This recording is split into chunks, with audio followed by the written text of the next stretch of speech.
అందరికీ నమస్కారం. నా పేరు అర్చన. ఈరోజు కథ 'నా గుండె చప్పుడు నువ్వే' పార్ట్ 138. అంజలి హర్షని తలవని నిమిషం లేదు, రోజు లేదు. ఇక ఏడ్చి ఏడ్చి కన్నీరు ఇంకుతున్నాయి కానీ బాబు కాల్ మాత్రం లిఫ్ట్ చేయట్లేదు. వన్ ఫైన్ మార్నింగ్ ఏం జరిగిందో తెలీదు కానీ ఫాస్ట్‌గా నిద్ర లేచి ఫ్రెష్ అయ్యి అత్తయ్య నేను యూఎస్‌కి వెళ్తున్నాను. అదేంటంజు అంత సడన్‌గా? ఎందుకు? కనీసం ఇల్లు దాటి కూడా వెళ్ళని నువ్వు సడన్‌గా అమెరికా అంటే ఎలా వెళ్తావు? అదేమైనా పక్కూరనుకుంటున్నావా? ఇంత సడన్‌గా వెళ్ళడానికి? వద్దంజు, చాలా డేంజర్. హర్షకి తెలిస్తే కోపడతాడు. చెప్పేది వినంజు. విననత్తయ్య, ప్లీజ్. అతన్ని చూడకుండా నేను ఒక్క రోజు కూడా ఉండను. ఇన్ని రోజులు ఉండడమే ఎక్కువ. ఇంకా ఒక్క క్షణం కూడా ఉండదలుచుకోలేదు. ఏం జరిగినా పర్వాలేదు. అతడిని చూడకుండా నేను ఉండలేను. అక్కడికి వెళ్ళాక కొట్టినా సరే, తిట్టినా సరే, చంపినా సరే అతడి చేతిలో హాయిగా చచ్చిపోతా. బట్ బ్రతికి ఉండి తను లేకుండా చస్తూ బ్రతకడం నా వల్ల కాదు అంటూ కిరణ్‌కి కాల్ చేస్తుంది అంజలి. హర్ష వెళ్ళిన రోజు నుండే తనకి పాస్‌పోర్ట్ కావాలని గొడవ చేయడంతో ఆల్రెడీ హర్ష, అంజలి కోసం ఎప్పుడో పాస్‌పోర్ట్ వీసా అప్లై చేయడంతో హర్ష పర్మిషన్ కోసం వెయిట్ చేస్తున్నాడు కిరణ్. ఇక అంజలి ఎంత చెప్పినా వినదని ఆ రోజు ఎర్లీ మార్నింగ్ యూఎస్ ఫ్లైట్ ఎక్కిస్తాడు కిరణ్. ఫ్లైట్ ఎక్కించి హర్షకి కాల్ చేస్తాడు. బాబు కోపానికి కిరణ్ ఎదురుగా ఉంటే మాత్రం భస్మమయ్యేవాడే. నీకు కొంచెమైనా బుద్ధుందా రాస్కెల్? దాన్ని పంపించకూడదు అన్న మినిమం కామన్ సెన్స్ లేదు. ఎందుకు పంపిస్తున్నావురా? నేనేం చేయనురా, నా ప్రాణం తింటుంది. ఎంత చెప్పినా వినట్లేదు. నీ పని ఫోన్లో కాదు, వచ్చాక చెబుతా అనగానే మీ ఇద్దరి మధ్యలో నేను చచ్చిపోతున్నాను అంటాడు కిరణ్. నేను వచ్చాక అదే జరుగుతుంది కానీ ఫోన్ పెట్టు బే అంటూ కాల్ కట్ చేస్తాడు. హర్ష ఫ్లైట్ ఎక్కడుందో చూసి ఇక ఇంకో 3 అవర్స్‌లో దిగుతుందని తెలిసి ఆమెను చూస్తాను అన్న సంతోషం ఒక పక్క, వినకుండా వస్తుందని కోపం ఇంకో పక్క అతడిని కుదురుగా ఉండనివ్వట్లేదు. తనని ఎప్పుడు చూస్తానని ఆతృత అతనిలో. కానీ అక్కడికి వస్తే ఆమెను చూసుకోవడానికి సెక్యూరిటీ లేదు అని తీసుకెళ్లలేదు హర్ష.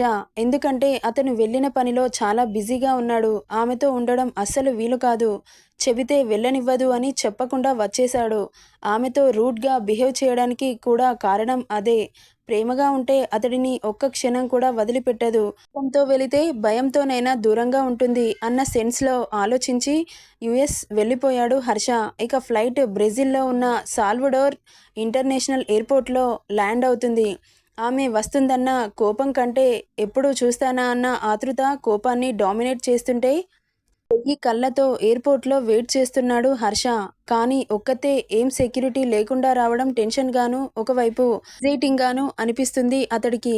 బట్ ఆమెను చూసే వరకు హర్షలో టెన్షన్ మాత్రం తగ్గట్లేదు. ఇక ఫ్లైట్ ల్యాండ్ అయ్యి 10 మినిట్స్ అవుతుంది. ఎయిర్‌పోర్ట్‌లో వెయిట్ చేస్తున్నాడు హర్ష. బట్ అంజు జాడ ఇంకా తెలియలేదు హర్షకి. చిన్నగా టెన్షన్ స్టార్ట్ అవుతుంది అతడికి. ఎక్కడికెళ్ళింది ఇది, ఇంకా రావట్లేదు అనుకుంటున్నాడు. అలా 1 అవర్ అవుతుంది. రాలేదు అంజలి. ఇక టెన్షన్ పీక్సుకుపోతుంది అతనికి. చూడాలి అన్న ఆశలు ఆవిరి అయిపోతుంటే పిచ్చి పట్టినట్లు అనిపిస్తుంది.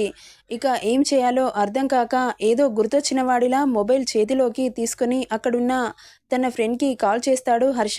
మ్యాటర్ చెబుతాడు హర్ష. పోలీస్ కంప్లెయింట్ ఇద్దామని అంటాడు అటువైపు వ్యక్తి. పోలీసులొస్తే సీసీ కెమెరా ఫుటేజ్‌ని చూసి ఎక్కడుందో కనిపెడతార్రా అంటాడు.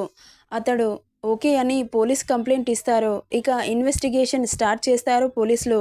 ఎయిర్‌పోర్ట్‌కి వచ్చి ఫుటేజ్‌ని తీసి మొత్తం చూస్తారు. ఎక్కడ ఏమీ చిన్న క్లూ కూడా కనిపించట్లేదు వాళ్ళకి. మళ్ళీ రిపీట్‌గా మళ్ళీ చూడమని చెబుతాడు హర్ష.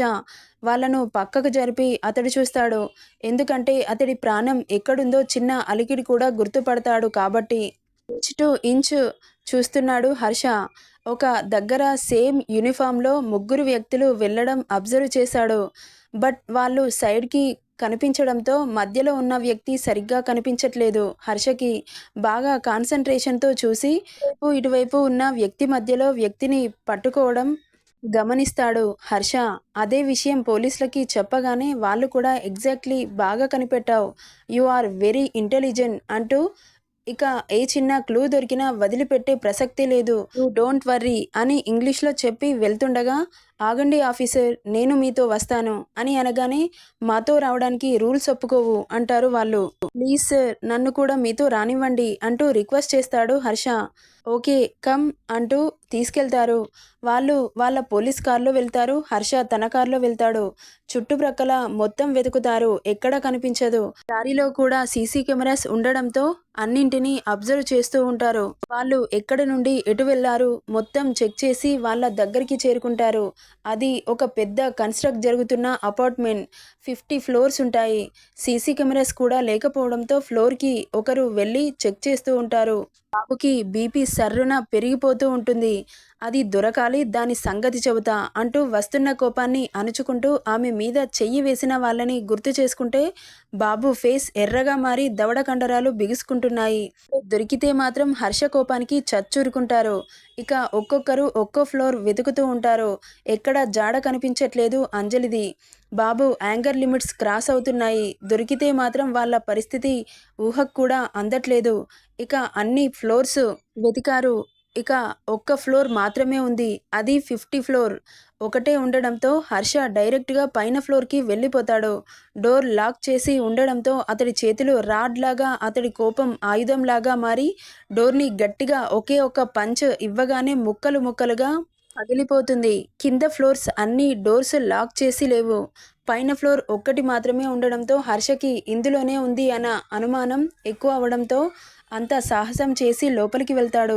చుట్టూ చూస్తాడు. చాలా పెద్దగా ఉంటుంది రూమ్ అంతా. ఎక్కడా కనిపించదు. ఇందులో చాలా రూమ్స్ ఉంటాయి. ఒక్కొక్క డోర్ ఓపెన్ చేసి చూస్తూ ఉన్నాడు. లోపలికి వెళ్ళిన వెంటనే ఆమె నుండి వచ్చే న్యాచురల్ అరోమా రావడం అతనికి తెలుస్తూనే ఉంది. ఒక్కసారిగా అతడి ఫేస్లో స్మైల్ వచ్చి చేరుతుంది. ఇక్కడే ఉంది అని కన్ఫర్మ్ అవుతుంది హర్షకి. సెకండ్ కూడా లేట్ చేయకుండా, ఇంచు కూడా వదలకుండా చూస్తున్నాడు. ఇక్కడ అంజలిని తాళ్లతో కట్టేసి ఆమెను చంపడానికి కరెంట్ షాక్ పెట్టబోతుండగా ఒకే ఒక్క గుద్దుకు వాడు ఎగిరి అవతల పడతాడు. ఎదురుగా ఉన్న 6 ఫీట్స్ పర్సనాలిటీని చూడగానే ఒక్కసారిగా వాడి మీదకి విరుచుకుపడతారు. మార్షల్ ఆర్ట్స్ వచ్చిన వాళ్ళు కాబట్టి వాళ్ళ పంచెస్, కిక్స్ స్పీడ్గా రావడంతో బాబు ఇంకాస్త అలర్ట్ అయి వాళ్ళ పంచెస్ని బ్లాక్స్ చేసుకుంటూ వాళ్ళ పంచులు వాళ్ళకే రివర్స్ కొడుతున్నాడు. హర్ష వచ్చిన స్పర్శ తెలుస్తుంటే కళ్ళు తెరవడానికి ట్రై చేస్తుంది. ఇంజెక్షన్ ఇవ్వడంతో కళ్ళు మూస్తూ తెరుస్తూ అతడిని చూస్తుంది అంజలి. ఆమె పరిస్థితి చూసిన హర్ష కళ్ళు బగబగా మండిపోతూ రుద్రుడి అవతారం ఎత్తాడు బాబు. వాళ్ళు ఒక్క పంచుకి 2-3 పంచులిస్తూ వాళ్ళ ఎముకలను నామరూపం లేకుండా చేసి దేనికి పనికి రాకుండా మార్చేసి ఒక ప్రాణం పోతుంది అనగా పోలీసులు ఎంట్రీ అవ్వడంతో వాళ్ళని చంపకుండా ఆపుతారు. పోలీస్ ఆఫీసర్స్ హర్ష బారి నుండి వాళ్ళని పోలీస్ వ్యాన్లో తీసుకొని వెళ్ళిపోతారు. వెంటనే అంజలి దగ్గరికి ఒక్క ఊదుటిన వెళ్ళి అంజు అంటూ కంగారుగా పిలుస్తున్నాడు హర్ష. అతడి పిలుపుకు కళ్ళు చిన్నగా తెరిచి చూస్తుంది. మత్తుగా ఉండి కళ్ళు పూర్తిగా తెరవట్లేదు అంజలి. తనని అమాంతం లిఫ్ట్ చేసి హాస్పిటల్కి తీసుకెళ్తున్నాడు హర్ష. ఇంటర్నెట్ ప్రాబ్లం వల్ల ఎక్కువ వీడియోని పెట్టలేకపోతున్నాను. Please try to understand. ఒక న్యూ ఛానల్ని స్టార్ట్ చేశాను. న్యూ స్టోరీని అప్లోడ్ చేస్తున్నాను. అది కూడా చాలా బాగుంటుంది ఫ్రెండ్స్. ఒకసారి వెళ్ళి చూడండి. కమ్యూనిటీలో పోస్ట్ చేస్తున్నాను. క్లిక్ చేసి చూడండి ఫ్రెండ్స్. నచ్చితే సబ్స్క్రైబ్ చేసుకోండి. ఈ స్టోరీ ఎలా ఉందో లైక్ చేయండి, షేర్ చేయండి, సబ్స్క్రైబ్ చేసుకోండి friends. Thank you for listening.